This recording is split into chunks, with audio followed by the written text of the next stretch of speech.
Bonjour à tous. Ça y est, vous y êtes, vous avez tout compté, vous avez tout regardé, vous allez investir dans l'immobilier. Eh bien, malgré tout ça, il y a de grandes chances que vous mettiez en danger votre patrimoine ou le projet pour lequel vous faites cet investissement. On va voir tout ça. Comme toujours, je précise que je ne suis pas un conseiller en gestion de patrimoine. Les informations qui vont suivre sont à but éducatif et ne constituent en aucun cas un conseil ou une proposition d'investissement. Maintenant, pour vous expliquer pourquoi il ne faut pas acheter d'appartement pour faire du locatif ou n'importe quel logement d'ailleurs, je vais prendre comme d'habitude un exemple. Allez, Mélanie, tu t'y colles. Mélanie, elle veut investir. Elle a vu ma vidéo précédente et elle veut faire de l'immobilier à crédit. Elle sait qu'elle aura besoin de ce patrimoine dans 15 à 20 ans pour payer les études de ses deux enfants. Elle a repéré un T2 qui coûte 100 000 euros et qui va sûrement se louer 7 000 euros par an. Avec 1 000 euros de frais, taxes foncières, charges de copropriété, l'assurance, ça nous fait un rendement de 6% par an. Pas mal. Du coup, elle emprunte à 1,2% sur 20 ans avec une assurance à 0,3% et elle aura une mensualité de 494 euros. On lui calcule comme toujours un taux d'imposition à 30%, 17,2 de prélèvements sociaux qu'on vient ajouter. On a donc sur 20 ans, maintenant vous en avez l'habitude, 140 000 euros de loyer, 20 000 euros de charges, 118 560 euros de prêt IMO et 47 880 euros d'impôts, soit une trésorerie nette sur la durée de 46 440 euros, 193,50 euros par mois. Ça tombe bien, Mélanie, qui n'est pas non plus idiote, voulait consacrer 200 euros par mois à ce projet. Alors du coup, puisque tout a l'air parfait, pourquoi est-ce que Mélanie ne devrait pas faire cet investissement?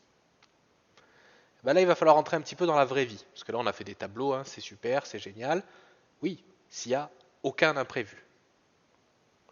Alors, au-delà du fait qu'il n'y aura peut-être pas de locataire sur quelques mois, ça devient gérable. Il y aura certainement un ravalement de façade à faire pour 10 ou 15 000 euros sur une durée de détention de 20 ans. Ça doit arriver. Le vrai risque pour Mélanie, puisque là on est bien sur un logement, c'est qu'on ait un locataire qui s'installe dans l'appartement, qui ne paye pas son loyer et qui reste quand même dans le bien. Alors là, elle pourra peut-être avoir une assurance loyer impayé. Sachez que ces assurances, pour en avoir fait les frais, sont extrêmement difficiles à mettre en place et les règlements réels de l'assurance, quand ils existent, sont très souvent en deçà du préjudice saisi.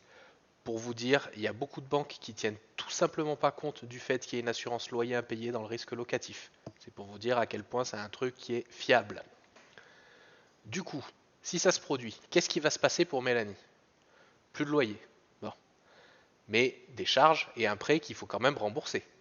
Soit un effort de trésorerie de 577 euros par mois au lieu des 200 prévus. Ça pique un peu.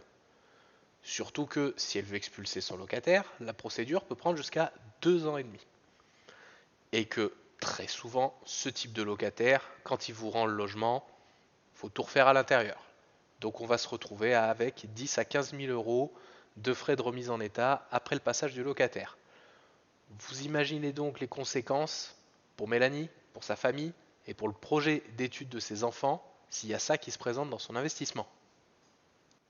On rappelle que Mélanie, elle sait qu'elle aura besoin de cet argent pour aider ses enfants plus tard. Son projet est donc pour elle très important. Du coup, il faut tout faire pour permettre au projet de se réaliser. C'est alors pour ça qu'elle est prête 20 ans en arrière à mettre de l'argent de côté tous les mois pour que le projet puisse se faire. Alors oui, je sais bien que dans la majeure partie des cas, les relations avec les locataires se passent bien. Mais en 20 ans, la possibilité d'avoir une mauvaise expérience, c'est quand même loin d'être négligeable. Et surtout qu'il existe des moyens de se prémunir contre cette situation sans vraiment gréver la rentabilité. En réalité, il y a 3 solutions. La première, ne pas acheter de logement. Acheter des locaux commerciaux. Du coup, vous ne louez pas à un particulier qui, s'il ne paye pas, vous allez mettre 2 ans et demi à le mettre. Vous allez louer à une entreprise, donc un professionnel qui est beaucoup moins protégé.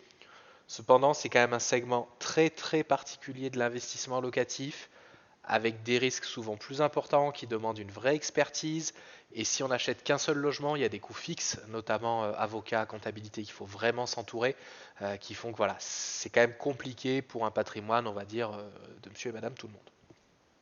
L'autre solution, vous allez voir, c'est pareil pour monsieur et madame tout le monde, c'est un peu compliqué, ben, c'est de pouvoir acheter 30, 40, 50 appartements.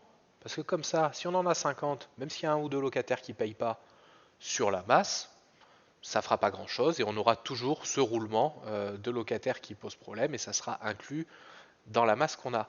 Alors évidemment, à 200 € par mois d'effort d'épargne sur un logement, si on en a 50, je vous laisse faire le calcul, ça va commencer à être compliqué. Sans compter que quand on commence à avoir 50 appartements, s'en occuper, là c'est vraiment, vraiment un temps plein. Donc c'est une solution, mais c'est une solution qui est vraiment très théorique. C'est pour ça que je pense que pour les particuliers qui ont un, deux, voire même trois biens locatifs, patrimonialement, vous vous mettez en danger pour rien à faire les choses comme ça. Du coup, la seule vraie solution pour diversifier son investissement, c'est un outil dont je parle souvent, mais c'est pas pour rien, c'est la SCPI. Parce que en investissant dans une ou même d'ailleurs dans plusieurs SCPI, Mélanie, elle recevra les loyers, sa quote-part de loyer d'une centaine de locataires. Ces locataires, en plus, sont dans la grande majorité des SCPI des professionnels. Alors bien sûr, il arrive qu'il y ait des impayés, mais quand il y a 200 locataires, ça fait toujours un espèce de roulement. Et finalement, les loyers qui sont versés aujourd'hui tiennent déjà compte de ces litiges qui sont toujours plus ou moins en cours. Donc ça donne une vraie visibilité à Mélanie sur ses loyers et surtout elle n'a pas cette position de tout ou rien. C'est-à-dire qu'elle ne va pas se retrouver avec tout son loyer ou rien du tout. Elle a toujours 97-99% du loyer en fonction des litiges qu'il peut y avoir dans la SCPI et de comment elle gère. En plus, ce qu'il faut savoir, c'est que ces SCPI, elles rapportent à peine moins que d'investir en direct dans les grandes villes françaises. Alors oui, si on compare à la rentabilité locative de Saint-Étienne, bien sûr, on ne peut pas lutter. Maintenant, dans ces régions-là, il ne faut pas regarder le prix à la revente. C'est d'ailleurs pour ça qu'on a une rentabilité aussi élevée en termes de rendement locatif.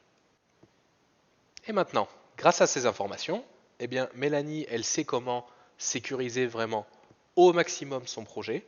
Elle va pouvoir profiter de tout cet argent qu'elle va accumuler sur les 20 ans pour pouvoir réaliser les choses importantes, faire vraiment ce qu'elle veut, comme, bon alors là, visiblement, sa priorité, c'était de se faire une douche de billets. Ok, Mélanie. Au final, c'est pas parce que tout le monde fait quelque chose que c'est une bonne idée, surtout quand on parle de gestion de patrimoine. Avant de faire un placement, demandez-vous ce qui se passera pour vous si ce placement se passe mal.